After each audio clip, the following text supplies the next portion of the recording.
سلام تعني هبلي كورات فتوات تقاتلتي مدب سبوين تايمز لمون كم تلمود هنا الساعة زحرنا يوم حاصرتن وانا ونزلنا مزينات حيزنا لكم مسينا لنا نسلنا مكتاركم نعدم فنما عندنا تاتهم ناباكم كنبن ودب حزباويان حرنة تقرأي دحر السبب معنات بريتورا عزيو تنكر كم زخوان استنقر اللو مقلاتين زرقهم قدماء منستر دكتور أبي أحمد أبي بيت مخر توكلت حزب إثيوبيا قريبا نزاس معو فخرة حاتصير ملاشه بوغن ودب حوات وحيب ولهم زرزر حبريتا كهلونا يوم جنرال مقبي حيلون آزيو آسم بعد الزتبخاله مقلس زرقحلهم سراوي تقرأي وسين لهم مختناك قصلي كبل استقاس انتخون أبقون إرتران أمحران كنسلف إلى كبل وانتقيس لهم الزرارة بمقلسي جنرال مقبي حيله أبمد لونات خاتتم نابخم كابز قربو زرزر حبريتا تطنايم كوراتن فتواتن تخطاتلتنا علتهم مدلونا اسكع فتصامة بمزنح كتكتاتل والعدم لايك كومنت شير سبسكرايب نخت قور جمام بتحتنا نحتتم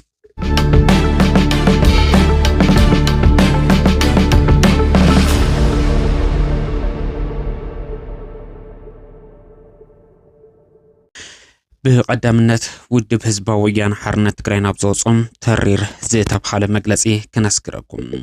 أبي منغو حزباويان حرنة تقرأي منغست إثيوبيان زيتابز حسم معنات بريتوريا نتي قابل على تقرأي زفتصام زنبرا كل مدايو جونوسايد تتوكبل زيتافرما على ملقاو سم معنات قوام مقرازة توكسيوم تسم معنات انتفرم دمسيت ايته تتوكبل بحيل زيتامزابلو زيتسددون نبرتي مربتهم كملاسم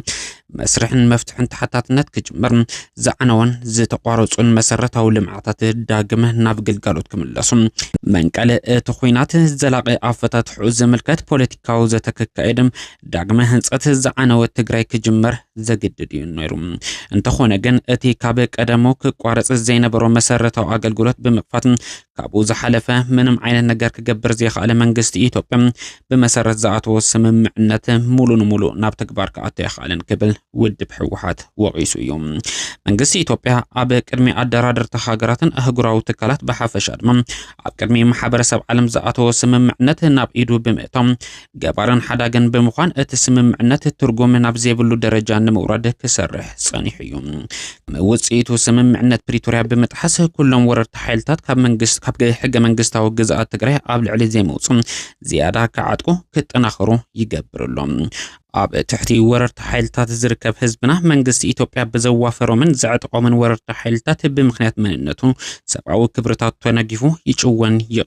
يقتلنلهم زاغيدنا بمربتو كملس زنبرو اب ماخل معقوب زركب حزبنا بسنك منغست إثيوبيا بقري حمام طميت اراويت يحلقلهم كابز حليفو دما تغارو حد اواقيخم نمسكوان اب غرابت كللات عطقات بمودابن بمعتقن تግራይ نمهواك يسرح لهم بحفشة دحر سممعنات بريتوريا ون انتخونا قبل على حزب تግራይ سلاحتاو جونوسايد يقصل لهم حزب تግራይ حزباويان حرنة تግራይ كن سلاحتاو جونوسايد اب زقصللو زلو اوان ون انتخونا كلهم صقمات بمسرت ات سممعنات كفتحم كابو تسبيز زقبر كله انافصم بتعقستن وقح صبحه نتغبراونت اتسممعنات كم حصنو صنيحام يوم انتخونا جن منغست إثيوبيا اب كند زحلفه ياكل يلوم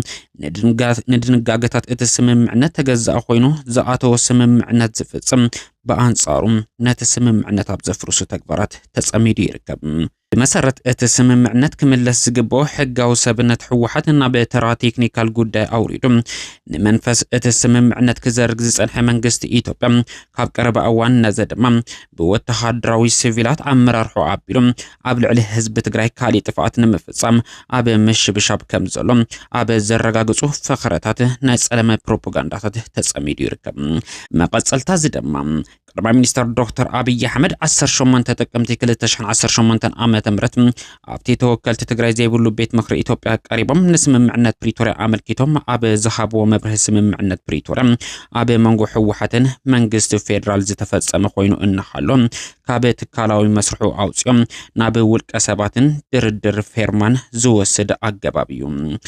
እቶም ቀዳማይ ሚኒስተር ዝወለደት እናሓለወት ዝሓቆፈት ኣደ እየ በለት ኢሎም ብምምሳል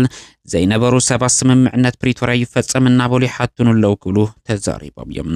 እዚ ኣገላልጻ መንግስቲ ኢትዮጵያ ንስምምዕነት ፕሪቶሪያ ከም ናይ ሰላም መስርሕ ዘይኾነስ ከም መጻወቲ ካርታ ጆኖሳይድ ትግራይ ይጥቀመሉ ከም ዘሎ ቁልጭ ኣቢሉ ዘርኢ ኮይኑሎም ብርግጽ ኣብቲ ድርድርን ፌርማን ዝተሳተፉ ብመንግስቲ ትግራይ ልኡኽ ዝተዋሃቦም እቶም ዝተጠቐሱ ኣካላትን ውልቀ ሰባትን እዮም። እንተኾነ ግን እቲ ስምምዕነት ዝፈረሙ ሰባት ወኪል እቲ ልኡኽ ዝሃቦም ኣካል ኮይኖም ደኣ እምበር ሰብ ዋና እቲ ውዕሊ ኮይኖም ከም ዘይኾነ በዓሎም ካብቶም ቀዳማይ ሚኒስተር ኮይኖም ካብ ዝኾነ ይኹን ሰብ ዝኽወል ኣይኾነን። እቲ ሓቂ ግን ናይቲ ዘቕረብዎ መሰላ ብግልባጡ ኮይኑ እቲ ህፃን ካብታ ኣዶ ብምሕዳግ ሰብ ዋና ዘይብሉ ንኽውን ዝግበር ዘሎ በዓሎም ይኹን ንሶም ዝመርሕዎ መንግስቲ ምዃኑ ኩሉ ክፈልጦ ይግባእ። ብሓፈሻ ድማ ስምምዕነት ፕሪቶሪያ ክርአ ዝግብኦም እንመን ፈሪሙ ወይ ከዓ እንመን እንታይ በሉ ዘይኾነስ ኣብቲ ሰነድ ዘሎ ናይ ስምምዕነት ነጥብታት ተፈጺሞም ዶም ኣይተፈጸሙን ብዝብል መነጽር እዩ። ብወገን ሕወሓት ኮነ ህዝቢ ትግራይ ስምምዕነት ፕሪቶሪያ ተደጋጊሙ ምልዓሉ ቀዳማይ ሚኒስተር ዶክተር አብይ አሕመድ ከም ዘደንጸዎም ብምግላጽ ንጻውዒ ሰላም ህዝቢ ትግራይ ንምቁንጻበ ተፈቲኑ እዩ። እንተኾነ ግን ኣብቲ ተደጋጋሚ ጻውዒት ኣብ ነፍሲ ወከፍ መዓልቲ ብጥይት ሕማም ጥሜት ኣራዊት ዝሓልቕ ዘሎ ህዝቢ ንምድሓን እዩ። ካብዚ ብተወሳኺ እውን ቀዳማይ ሚኒስተር ዶክተር አብይ አሕመድ ነቲ ዓለም ዘስካሕክሕ ክሳዕ ሕዚ እውን ኩሎም ዓይነታት ገበናት ኣንጻር ሰብኣውነት ዝተፈጸመሉ ምዃኑ ዝተመስከረሉ 5 ዓመታት ዝቐጸለ ጆኖሳይድ ትግራይ ኣይነካብዶም ናይ 2 ወርሒ ኩናት እዩ ብምባል ከቃልሎ ፈቲኑ እዩ። ኣብቲ ንዓመታት ዝቐጸለ ሕዚ እውን ብሰንኪ መንግስቲ ኢትዮጵያ ነቲ ስምምዕነት ዘይምትግባሩ ስዒቡ ዝቕጽል ዘሎ ጆኖሳይድ ትግራይ ኣብ ህዝብና ዝበጽሕን ዘሎ ሞትን ሓሰረ መከራን ህልና ንዘለዎ ዋጋ ህይወት ደቂ ሰባት ንዘገናዝብ ብዝኾነ ይኹን መልክዕ ከምዚ ክቃለል ኣይኽእልን። ዘረባ እቶም ቀዳማይ ሚኒስተር ግና ክሳዕ ክንደየናይ ብሞትን ሰቃይን ህዝቢ ትግራይ የባጭው ከም ዘሎ ብሕሉፍ ጥፋኣት ነስሓ ከም ዘይብሎም ዘመላኽት እዩ። ከም ውድብን ህዝብን ግን እቲ መነጻጸሪ ጆኖሳይድ ትግራይ ተገይሩ ዝቐረበ ኩናት ወለጋ እውን እንተኾነ ኣባና ዝበጽሐ ኣብ ዝኾነ ይኹን ህዝቢ ክድገም ስለዘይንደሊ ጠጠው ክብል ሰላማዊ መፍትሒ ክግበረሉ ይግባእ ክብል ውድብ ህዝባዊ ወያነ ሓርነት ትግራይ ጠቒሱሎም። ካሊ ኣብቲ ፓርላማ ካብ ዝሰማዕናዮም ዘረባ ቅድሚ ምራኽ መስከብ ከም ዝበሃል ኣብ ክንዲ ብመሰረት እቲ ስምምዕነት ዝተመዛበሉን ዝተሰደዱን ወገናት ናብ መረበቶም ምብላስ ጉዳይ ሪፈረንደም ቀዳምነት ብምሃብ ዝሃብዎ መብርሂ መሬት ትግራይ ንምቁርራስን ትግራይ ንምድኻም ዘለዎም ህንጥዮት ዘመላኽት እዩ። መንግስቲ ኢትዮጵያ ወረርቲ ሓይልታት ብምዕጣቕን ብምውፋርን ከምኡውን ኣባይቲ ህዝብና ብወረርቲ ብምውራር ዲሞግራፊ ናይ ምቕያር ስራሕ ክሰርሕ ብምጽናሕ ካብ ሕገ መንግስታዊ ስርዓት ወጻኢ መሬት ህዝቢ ትግራይ ንምቁፅጻር ንምብታን ዝገብሮ ዘሎ ጉያ ፍጹም ተቐባልነት ከም ዘይብሉ ፈታውን ጸልኣን ክፍለጥ ይግባእ። ብሓፈሻ ዘረባ ቀዳማይ ሚኒስተር ዶክተር አብይ አሕመድ መቀጸልታትን ብወተሃደራውን ሲቪላውን መሪሕነት መንግስቲ ኢትዮጵያ ኣብ ልዕሊ ህዝቢ ትግራይን ትካላት ትግራይን ክነዝሕዎ ጸንሑ ጸለመን ምፍራሕን ኮይኑ መንግስቲ ኢትዮጵያ ነቲ ስምምዕነት ከም ዘይግዛ ብዕሊ ዝገለጸሉ መድረኽ እዩ። በዛ አጋጣሚ ክንገልጾ እንደሊ እቲ ብመንግስቲ ኢትዮጵያ ዝጽሕተር ዘሎ ካልእ ዙር ኩናት ሓደጉ ብኩሉ ገጽ ብጣዕሚ ዝኸፍአ ስለ ዝኾነ ብኣግኡ ጠጠው ክብል ኩሉ ዝምልከቶ እጃሙ ክዋጻእ ይግባእ። ሕወሓት ነዚ ስምምዕነት ፕሪቶሪያ ዘፍርስ ኣካይዳ መንግስቲ ኢትዮጵያ ክእርም ከይዲ እቲ ስምምዕነት ፕሪቶሪያ ክግምገም ንኣደራድርቲ ሃገራትን ኣህጉራዊ ትካላት ግልጽ ጻውዒት ከቕርብ ጸኒሑ እዩ። ማሕበረሰብ ዓለም ክፈልጦ ዝግባእ እቲ ስምምዕነት ካብ ዝኾነ ይኹን እዋን ንላዕሊ ኣብ ከቢድ ሓደጋ ኣትዩ ምህላው እዩ። ሕዚ እውን ሕወሓትን ህዝቢ ትግራይን ኣብ ሰላም ካብ ዘለዎም መትከላዊ እምነት ብምብጋስ ኣደራድርቲ ኣካላት ኣህጉራዊ ትካላት እዚ ኣብ ሓደጋ ወዲቑ ዘሎ ስምምዕነት ንምድሓን ብህጹጽ ፓናል ሕብረት ኣፍሪካ ክጽዋዕ ህልው ኩነታት ክግምገም እጃሞም ክጽውዕ ደጊምና ጻውዒትና ነቕርብ ዘላለማዊ ክብርን ሞገስን ንስዋዕትና ክብል ውድብ ህዝባዊ ወያነ ሓርነት ትግራይ 20 ጥቅምቲ 2018 ዓመተ ምህረት ብኣቆጻጽራ ግዝ ትማሊ ኣማእስዩ ኣብ ዘርግሖ መግለጺ ጠቒሱሎም።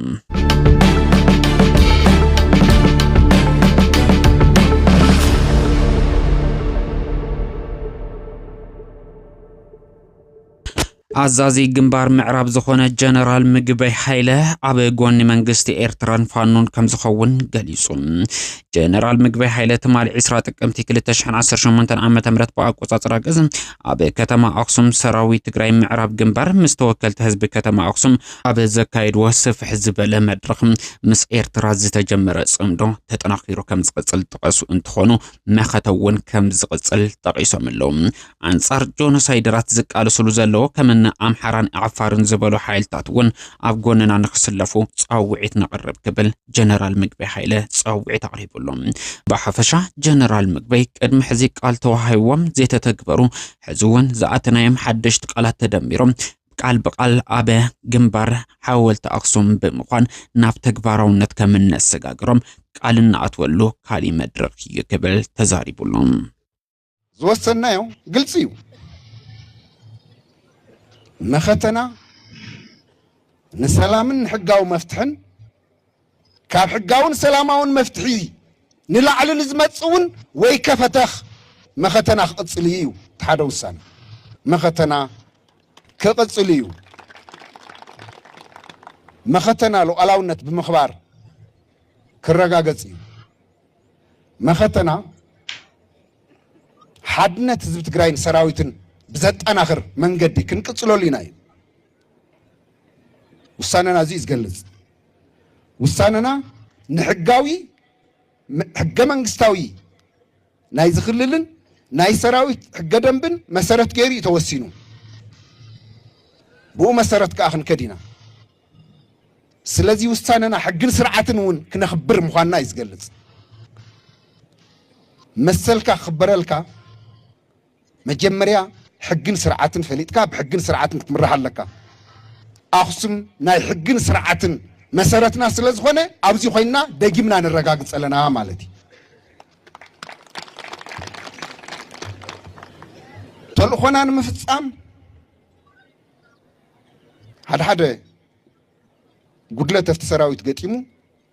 ናይ ናብራ ናይ ደሞዝ ናይ ንከበር ናይ መሬት نخالوت صقمات اوكي ملعلو صبو التجوابر تخكل يكونن ፍጹም ዳግም ከምዚ አይነት ነገር ኣብ ትግራይ ክፍጠር የብሉን ፍጹም ይውሳነና ፍጹም ብዝኾነ መለክ ንታሪኽን መንነትን ህዝብ ትግራይ ይገልጽን ንናይ ሰራዊትና ሕግን ስርዓትን መምርሕን አይገልጽን ናይ ውሕዳት ወላ ይኹን ናይ ብዙሓት ስለ ዝኾነ ይኮነን መብዛሕትአን ኣሃዱ ብጣዕሚ ብዝተወሰኑ ተጋደልቲ ተገሊጹ ትግራይን ህዝብ ትግራይን ዘይንጠልም ምዃንና ኢና ወሲና